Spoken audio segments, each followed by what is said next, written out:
Pertanyaan sekarang, saya yakin Tuhan saya Allah, tapi Allah nggak kelihatan. Ada alasan tak kenapa Allah nggak kelihatan? Ada alasannya. Anda tanamkan baik-baik, ini masalah akidah yang paling penting. Kata Nabi, atau disebutkan dalam banyak riwayat, bahwasanya nabi-nabi pun belum pernah ada nabi yang lihat Allah, termasuk Nabi Muhammad SAW. Kita ambil dalilnya dalam hadis Bukhari. Waktu Nabi SAW pulang dari Isra Mi'raj, jemaah sekalian, Aisyah bertanya radhiyallahu anha, berkata, istri beliau, ya Rasulullah, hal tara rabbak, apakah anda waktu Mi'raj ke langit, terima perintah sholat, sempat lihat Tuhan anda enggak? Lihat enggak Allah itu bagaimana? Apa jawaban Nabi SAW? Nurun ala nur anna arah. Allah itu cahaya, di atas cahaya, terang sekali, bagaimana saya bisa melihatnya? Artinya Nabi SAW mengatakan, saya sendiri belum pernah lihat bagaimana itu Allah.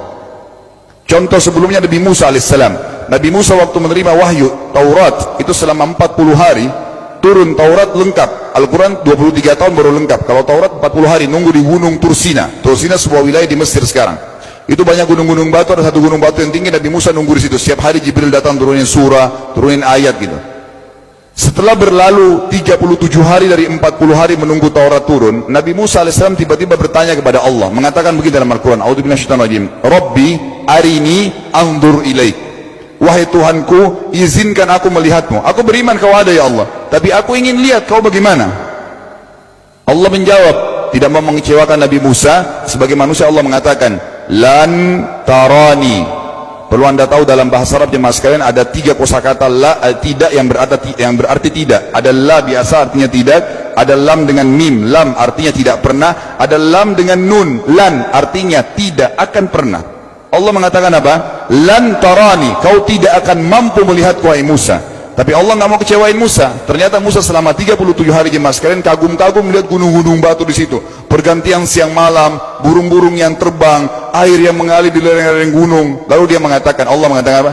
Walakin unzur ilal jabal, fa in istaqarra makanahu fasawfa tarani. Coba kamu lihat gunung-gunung batu di sekitarmu hai Musa. Kalau mereka bisa menampung kedatanganku, kata Allah, kau akan bisa melihatku. Apa yang terjadi? Allah lanjutkan, falamma tajalla rabbuhu lil jabal, waktu Allah baru niat mau datang, belum datang, ja'alahu dakka, semua gunung batu itu hancur lebur, tidak mampu menampung kedatangan Allah. Wa kharra Musa sa'iqa, lalu Musa pingsan tiba-tiba. Waktu Nabi Musa bangun, langsung ucapkan kalimat, amantu billah, saya beriman pada Allah.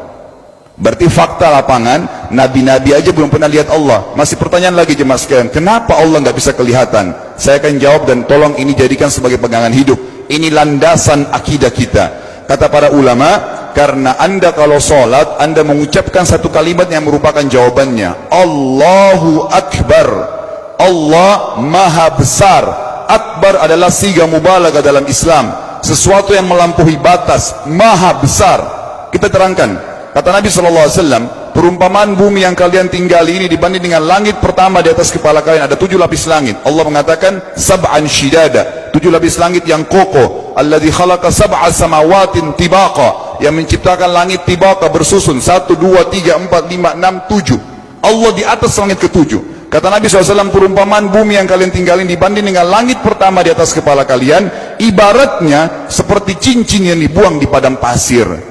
Jadi kita tidak akan pernah bisa melihat ujungnya langit karena kita sangat kecil, dan ini terbukti secara fakta. Apakah anda sudah tahu bahwasanya miliaran bintang-bintang yang ada di atas kepala anda yang jaraknya sekian miliar tahun dari bumi, dan sekian miliar tahun lebih besar daripada bumi, sekian miliar kali lebih besar daripada bumi, itu semua berada di bawah langit pertama. Manusia tidak akan pernah bisa memegang langit ini dengan telapak tangannya, karena dari sini saja ke Pluto jaraknya 270 tahun. Nggak bakal bisa ada astronot dikirim kena mati di tengah jalan. Jaraknya jauh sekali bintang-bintang, dan semua berada di bawah langit pertama. Kata Nabi SAW, di atasnya ada langit kedua besarnya, digabung antara bumi sama langit pertama seperti cincin dibuang di padang pasir. Langit ketiga, 2, 1 dan bumi digabung tiga-tiganya, di mana langit ketiga seperti cincin dibuang di padang pasir, sampai langit ke-7, 5, 6, 4, 3, 2, 1 dan bumi 7 digabung, dibanding langit ke-7 seperti cincin dibuang di padang pasir. Dan langit yang luas ini jemaah sekalian dipenuhi dengan makhluk Allah yang lain namanya malaikat. Dalam hadis Bukhari kata Nabi SAW, waktu saya sedang dimi'rajkan ke langit, tidak ada 4 jari pun ukuran di langit yang luas itu, kecuali saya temukan malaikat yang sedang ruku atau sujud, penuh dengan jumlah mereka. Anda tahu malaikat itu ada namanya nama kelompok, seperti Raqib, Atid itu kelompok. Di bawah Raqib banyak miliaran malaikat, di bawah Atid miliaran malaikat. Sama dengan Munkar Nakir, ada nama kelompok. Makanya kalau manusia 5 miliar, rakib atidnya 10 miliar. Rakib atidnya 10 miliar. Lalu kata Nabi SAW, di atas langit ketujuh ada Sidratil Muntaha. Besarnya digabung antara 7 lapis langit dan bumi, 8 hanya seperti cincin di bawah di padang pasir. Di atas Sidratil Muntaha ada sebuah lautan yang Allah ciptakan. Lautan itu besarnya digabung antara Sidratil Muntaha, 7 lapis langit dan bumi, 9-9-nya seperti cincin dibuang di padang pasir. Makanya kalau anda baca Quran, anda baca ayat wa kana arsyu 'alal ma', singgasana Allah di atas air. Ini maknanya, air adalah ada lautan. Lalu kata Nabi SAW, arsy-nya Allah di atas lautan itu singgasananya Allah. Besarnya digabung antara lautan, Sidratul Muntaha, 7 lapis langit dan bumi, 10-10-nya hanya seperti cincin dibuang di padang pasir. Anda sudah hafal ayat kursi? Apa artinya? Ayat tanda-tanda kebesaran Allah. Kursi itu artinya bukan tempat duduk, tapi tempat pijakan kaki raja di singgasana. Kalau raja inginnya singgasananya ada pijakan kaki, itu namanya kursi. Kita baca apa? Wasi'a kursiyuhu as-samawati wal ard. Pijakan kakinya Allah saja sudah menutupi seluruh langit dan bumi ini. Jadi kita mustahil bisa melihat Allah karena besarnya Allah Azza wa Jal. Tinggal kita tutup jemaah sekalian. Kira-kira, lalu bagaimana saya berhubungan dengan Allah? Jawabannya sederhana. Anda lingkari namanya Allah, ini Tuhan kita. Yang menyembah selain Allah kafir, yang mempartisipasikan Allah dengan makhluknya, masih sembah berhala, kuburan, jimat, namanya syirik. Dua-dua nggak boleh. Untuk berhubungan dengan Allah yang tidak kelihatan dengan mata kita ini, tapi kita bisa rasakan keberadaannya, cuman satu cara. Di bawahnya lingkarin ibadah, sholat, puasa, zakat, haji, takziah, ziarah kubur, semua ini adalah rangkaian ibadah untuk berhubungan dengan Allah. Semua ibadah ini jemaah sekalian harus seperti yang Allah mau, bukan yang anda mau. Ini penting. Karena kalau tidak seperti yang Allah mau, Allah tidak terima. Bagaimana caranya supaya bisa seperti yang Allah mau? Ikuti buku pedomannya. Ada Al-Quran, ada Sunnah.